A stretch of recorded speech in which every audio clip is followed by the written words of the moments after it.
The silence that doesn't let go. There's a very specific kind of silence that only shows up when you're trying to forget someone. But your mind refuses to cooperate. It's not the peaceful kind of silence. It's not the kind that feels like rest. It's the kind that feels loud. You go through your day like everything is normal. You keep yourself busy. You scroll, you work, you talk to people. You laugh at things that don't really feel funny. You tell yourself, it's over. I should be fine by now. And for a moment, you almost believe it. But then something small happens. A song plays, a scent passes by, a random memory surfaces out of nowhere, and suddenly, they're back. Not physically, but mentally, emotionally, like they never left. And it catches you off guard every time. You pause, you feel that familiar weight in your chest, and then comes the thought, the one you try to avoid, but it keeps showing up anyway. Why can't I let go, even when I want to? That question is heavier than it seems, because underneath it there's frustration, there's confusion, and sometimes there's even shame. You start wondering if something is wrong with you. Why is it taking so long? Why does it still hurt? Why do they still matter? But here's the truth that most people never tell you. This isn't a failure of strength. This isn't a lack of willpower. And this definitely doesn't mean you're broken. What you're experiencing is your mind trying to finish something it never got to complete. Because when something ends without clarity, without understanding, without emotional resolution, your brain doesn't just move on. It stays, it replays, it searches. Your mind is not designed to leave things unfinished, especially not something that once felt meaningful. So instead of letting go, it holds on. Not because you want it to, but because in a strange way, it doesn't know how not to, and that's where everything begins. Part 1. The trap of unfinished stories. When people talk about letting go, they often make it sound simple.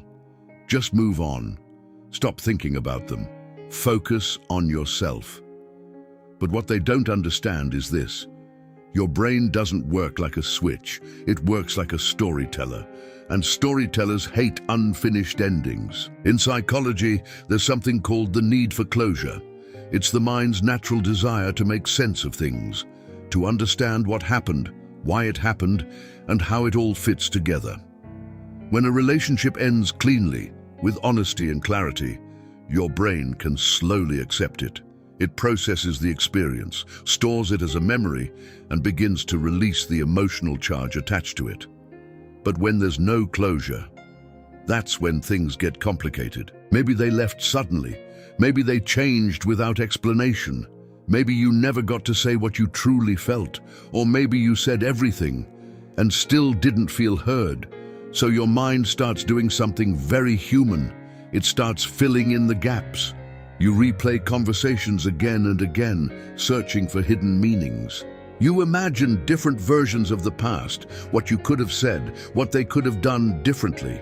You create alternate endings where everything makes sense. You think, if I had just done this, if they had just understood that, if things had gone slightly differently. This isn't obsession. This is your brain trying to repair something that feels incomplete.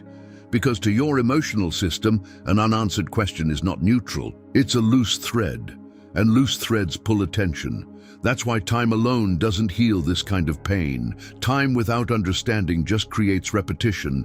Days pass, weeks pass, even months, and yet the same thoughts return, the same emotions resurface.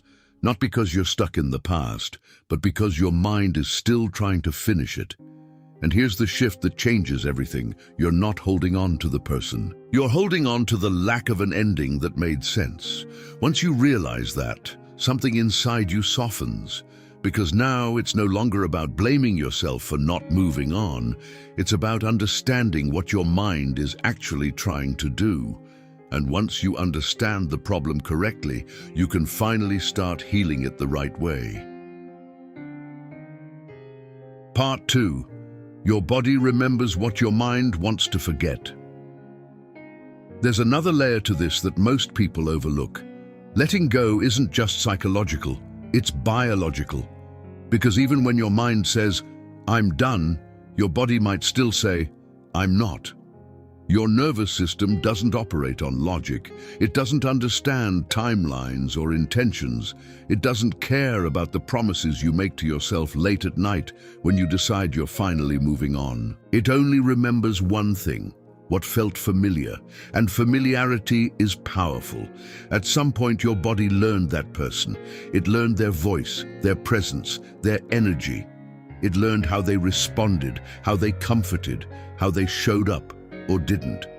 Even if the relationship wasn't perfect, even if it hurt you, your system adapted to it.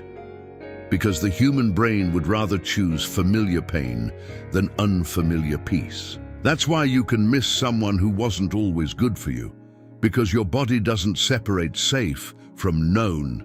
It often treats them as the same thing. Maybe they were the person you went to when you felt overwhelmed. Maybe they were your distraction from stress. Maybe their presence, even if inconsistent, gave you moments of relief. So now that they're gone, your system doesn't just lose a person, it loses a regulator. And without that regulator, everything feels slightly off. You feel restless, unsettled, on edge. Not because you need them, but because your body hasn't yet learned how to feel okay without them. This is why forcing yourself to move on can feel like fighting against yourself. Because healing isn't about pushing memories away. It's about retraining your nervous system. It's about teaching your body that safety, calm, and stability can exist independently. That peace doesn't have to come from someone else. And that takes time. But once your body starts to believe that something incredible happens, the emotional grip loosens, the urgency fades, and slowly, without forcing it, your mind begins to follow your body into a new sense of peace. Part 3. You're not just missing them, you're missing you. Sometimes the pain of letting go isn't really about the other person at all. It's about who you were when you were with them. Think about it for a moment. Who were you during that time? Maybe you were more open, more expressive, more hopeful. Maybe you laughed more easily. Maybe you allowed yourself to dream about the future in ways you hadn't before. Or maybe, for the first time in a long time, you felt seen. And that feeling changes you, because when someone reflects a version of you that feels alive, you attach to that version. Psychology tells us that we don't just form attachments to people. We form attachments to identities, to the version of ourselves that exists within certain relationships. So when that relationship ends, you don't just lose them. You lose access to that version of you. And that loss is deeply confusing, because now it feels like something inside you disappeared.